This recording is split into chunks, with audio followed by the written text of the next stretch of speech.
You know, it's interesting because in this current setup, you see, the fancy seats are now the bleachers. How's everybody in the bleachers?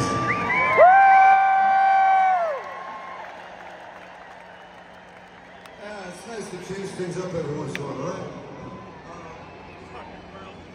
So I was going to tell this story about I think good parenting, good Chicago parenting, and my daughter didn't take her to a baseball game in Seattle.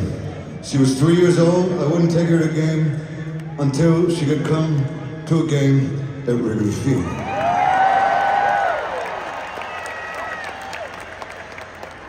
And you know, I had been teaching her, kind of, it's a form of brainwashing, but with love, about the colors of the red, white, and blue, and the sea, and you know, sometimes in Seattle, you know, so she knew Cubs, she knew the, you know, I'm teaching her players, I'm teaching her about the infield fly rule, and she's only 3, but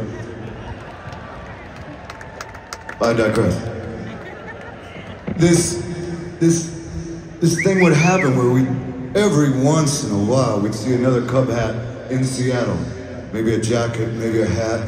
I'd say, Olivia, look, Cubs. And we'd wave, give a nod, shake a hand or something. You know, Cubs. But it was few and far between. So she comes Wrigley Field. It was Mother's Day. I'm throwing out the first pitch. She's got a little Kerry Wood jersey on. She's got little pigtails. And she's in her car seat. And we're getting close to Wrigley Field. And she's 3 and she calls it Wiggly Field, as they do. But her feet start kind of kicking. She's feeling the excitement. She knows what's happening. She knows we're going to Wrigley Field. And when we got let out of the car on the corner, and the red marquee, and hundreds of people in blue hats and white jerseys and blue jerseys and whatever. And we walked out of the car, and she looked at me, looked at the people, looked back at me and said, Dad,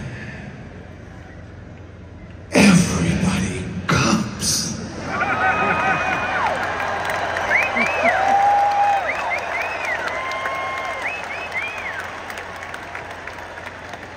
And I said, yes, my dear. These are our people.